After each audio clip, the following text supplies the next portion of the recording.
बुद्धिचंद की सफलता। बुद्धिचंद नाम का एक आदमी था। उसके पड़ोस में लक्ष्मीनंदन नाम का एक आदमी रहता था।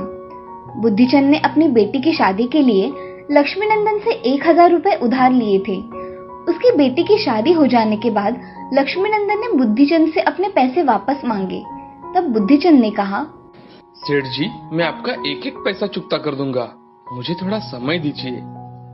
मुझे लगा था तुम एक ईमानदार आदमी हो, पर अब पता चला कि ये मेरी भूल थी। सेठ जी, धीरज रखिए, मैं आपका कर्ज अवश्य चुका दूंगा, मैं बेईमानी नहीं करूंगा। अगर तुम बेईमान नहीं हो तो मेरे साथ अदालत में चलो, वहाँ न्यायाधीश के सामने लिख कर दो कि तुमने कर्ज के बदले में अपना मकान मेरे पास गिरवी रखा है। सेठ जी, अदालत चलने की क्या जरूरत है, मुझ पर विश्वास रखिए, मैं आपका पैसा जल्द से जल्द लौटा दूंगा।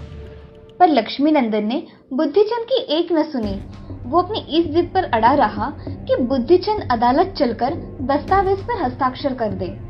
वास्तव में लक्ष्मीनंदन बुद्धिचंद के मकान को हड़पना चाहता था। बुद्धिचंद लक्ष्मीनंदन की मन की बात ताड़ गया। उसने लक्ष्मीनंदन से कहा, मैं अदालत चलने के लिए तैयार हूँ, पर वहाँ चलने के लिए मेरे पास ना तो घोड़ा है और ना ही। सेठ ने बीच में ही उसकी बात काटकर कहा, तुम तैयार हो जाओ, मैं तुम्हें अपना घोड़ा दे दूंगा, पर मेरे पास अच्छे कपड़े भी नहीं है।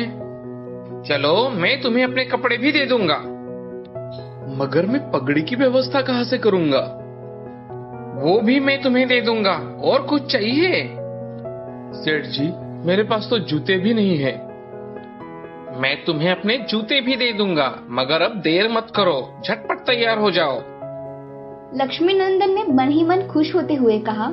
बुद्धिचंद ने लक्ष्मीनंदन की पोशाक पहन ली, सिर पर पगड़ी और पैरों में उसके जूते पहन लिए। वो लक्ष्मीनंदन के घोड़े पर सवार होकर उसके साथ अदालत जाने के लिए चल पड़ा। जब अदालत में बुद्धिचंद का नाम पुकारा गया तो वो न्यायाधीश के सामने हाजिर हुआ। उसने न्यायाधीश से कहा, श्रीमान, सेठ लक्ष्मीनंदन का कहना है कि मेरा मकान और मेरे घर की सारी चीजें इनकी है। इसके लिए ये हमेशा मुझसे झगड़ा करते रहते हैं। मुझे सेठ जी जबरन अदालत में लेकर आए हैं। श्रीमान, कृपया आप मुझे इनसे कुछ सवाल पूछने की इजाजत दो। न्यायाधीश ने लक्ष्मीनंदन को बुलवाया और उसे बुद्धिचंद के सवालों का जवाब देने का आदेश दिया।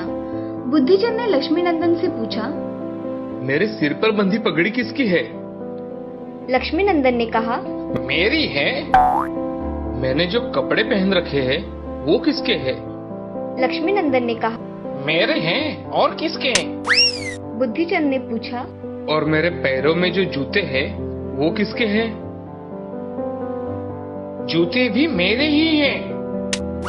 बुद्धिचंद ने पूछा, और जिस घोड़े पर सवार होकर मैं यहाँ कचहरी आया हूँ वो घोड़ा किसका है? लक्ष्मीनंदन ने चीखते हुए कहा, वो घोड़ा भी मेरा ही है।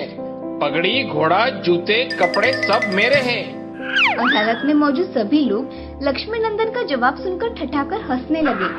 हर किसी को लगा कि लक्ष्मीनंदन पागल हो गया है।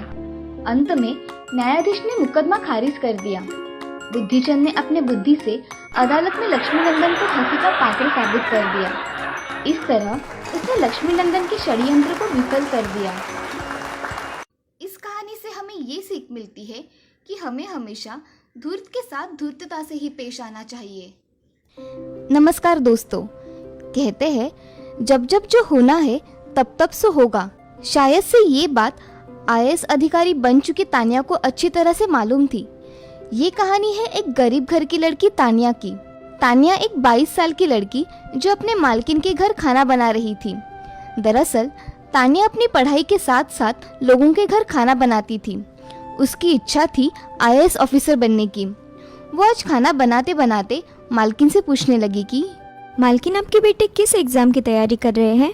ऐसे में मालकिन का दिमाग घूम जाता है और वो तानिया को जोरों से डांट कर ये नसीहत देती है, तू अपने काम से काम रख। मेरा बेटा क्या कर रहा है उससे तुझे क्या लेना देना? अपना काम कर और चलती बन यहाँ से। जितना टाइम तू पढ़ाई करके बर्बाद करती है उतनी देर में मेरे घर की सफाई कर दिया कर। थोड़े पैसे और मिल जाएंगे तुझे और तेरे घर की आर्थिक स्थिति कुछ सही हो जाएगी। आज तानिया का मन चूर चूर हो जाता है। दरअसल मालकिन ने सब बातें तानिया को व्यंग के रूप में कह दी। अब तानिया काम से घर लौटकर आती है और रोज की तरह रात को पढ़ाई में लग जाती है और सुबह होते ही मालकिन के घर खाना बनाने निकल जाती है। लेकिन मालकिन के तेवर आज कुछ बदले बदले से होते हैं। मालकिन तानिया से कहती है कि तान्या, तुझे अमित से कुछ काम था क्या? अमित, जो कि मालकिन का बेटा था और यूपीएससी की ही तैयारी कर रहा था, अमित आज घर पर ही था। मालकिन, मुझे ये पूछना था कि अमित किस परीक्षा की तैयारी कर रहे हैं? मालकिन झट से तानिया को बोलती है, तू एक काम कर, तू आज यही रुक जा और अमित से अपनी पढ़ाई की बात भी कर लेना और मेरा थोड़ा काम भी कर लेना। तानिया झट से खुश हो जाती है। अब मालकिन बोलती है कि तान्या, आज रात में 15 लोगों का खाना बनाना है, क्या तुम बना दोगी? तानिया झट से हाँ बोल देती है क्योंकि उसे यूपीएससी की परीक्षा के लिए कुछ किताबें चाहिए थी और तानिया को मालूम था कि मालकिन का बेटा अमित भी यूपीएससी की परीक्षा की ही तैयारी कर रहा है और उसे पढ़ाई के लिए किताबें मांगने पर मिल जाएगी। अब देर रात हो गई थी। तानिया सभी 15 लोगों का खाना बनाती है और मालकिन से पूछती है कि मालकिन, अमित भैया को आप बुला दीजिए, मुझे उनसे कुछ पूछना है। लेकिन मालकिन का काम तो पूरा हो चुका था।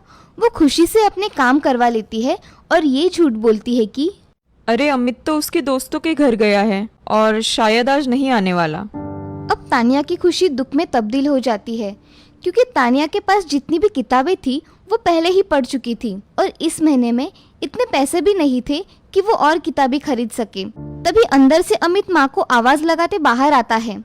अब मालकिन का झूठ सामने आ चुका था और बात को खुद से ही काटते हुए अपनी बात पर पर्दा डालते हुए वो कहती है कि बेटा, तू तो दोस्तों के साथ था ना? बेटा, तान्या पढ़ाई के बारे में तुमसे कुछ पूछना चाहती है। अब अमित तानिया से पूछता है। अच्छा पूछो, तुम्हें क्या पूछना है? तब तानिया अमित को बताती है कि वो भी यूपीएससी की तैयारी कर रही है लेकिन उसके पास इतने पैसे नहीं है कि वो कोचिंग ज्वाइन करे और किताबें खरीद सके और पूछती है कि आप बताएं मैं तैयारी कैसे करूं। इस पर अमित तानिया के औकात को समझाते हुए बोलता है कि अरे, तुम यूपीएससी की तैयारी में कहाँ फंस गई? ये बहुत बड़ा एग्जाम होता है, पता है तुझे? बड़े बड़े कॉलेज में पढ़ने वाले से कंपटीशन होता है, तू नहीं कर पाएगी। क्यों अपनी मजदूरी के पैसे किताबें और कोचिंग में बर्बाद कर रही है? ऐसा कहकर अमित अंदर चला जाता है और मालकिन भी तानिया को ये कहकर घर जाने बोलती है कि देख तान्या, घर में पहले से ही इतने लोग आए हुए हैं और अब सोने के लिए जगह भी नहीं बची। तू एक काम कर, तू अपने घर ही चली जा। अब रात के 11:30 बज रहे थे। एक अकेली लड़की जो थक हार कर इतने काम करके घर आ जाती है और बहुत रोती है क्योंकि अमित ने तानिया को उसकी औकात जो बतला दी थी। अब तानिया इतनी थक चुकी थी कि उसका शरीर जवाब दे रहा था, लेकिन तानिया ने उसी रात ये प्रण किया कि वो अमित के किए हुए अपमान का बदला जरूर लेकर रहेगी और ये दिखा देगी कि एक गरीब और छोटे कॉलेज से पढ़ी लड़की भी आईएएस बन सकती है। तानिया अब उसी रात को अपना टाइम टेबल बनाती है और ये तय कर लेती है कि रात में उसे मालकिन के घर खाना बनाने के बाद घर आकर रात में रोजाना 7 घंटे पढ़ना है और दिन में कम से कम 3 घंटे।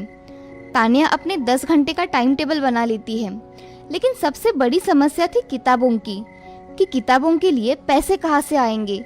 तब तानिया ने ठान लिया कि वो फिर से एक बार मालकिन के बेटे से किताब मांगेगी, क्या पता वो दे ही दे, और ये सोचते हुए सो जाती है।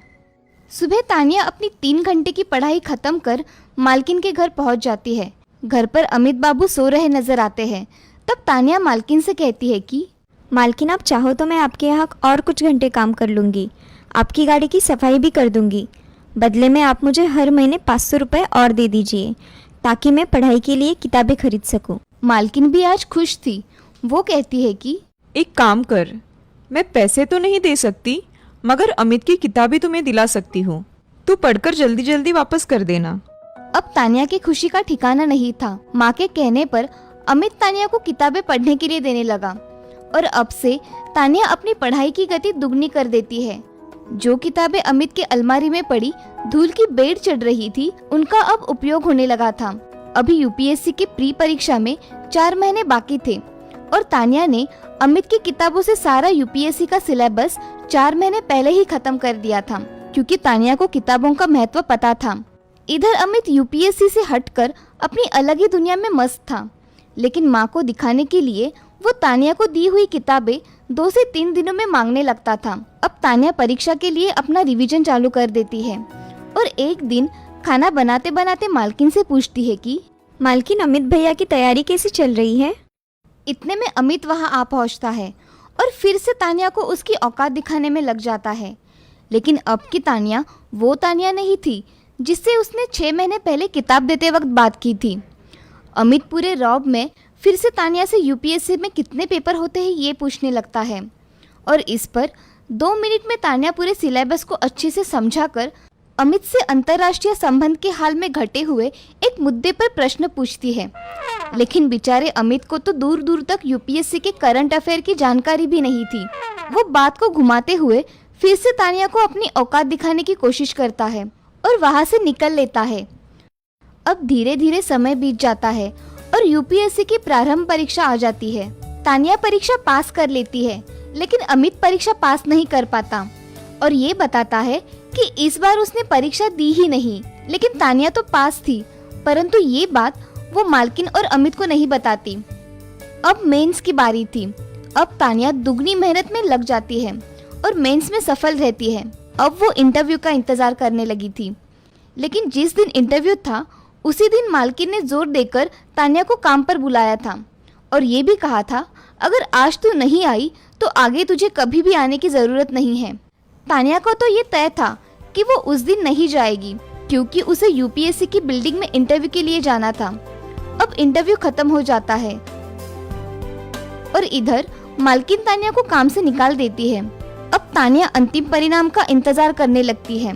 तभी यूपीएससी के रिजल्ट आ जाते हैं और तानिया को 369वीं रैंक मिलती है। जी हाँ, तानिया ने 369वीं रैंक सिक्योर कर ली थी। अब तानिया की खुशी का ठिकाना नहीं था। एक गांव की लड़की यूपीएससी परीक्षा पास कर आईएएस बन चुकी थी। आज जब यूपीएससी के अंतिम रिजल्ट का पता अमित को चलता है तो वो भागे भागे तानिया के घर आता है और उसे उसकी स्ट्रेटजी के बारे में पूछता है। आज मालकिन भी अमित के साथ पहली बार तानिया के घर आई थी।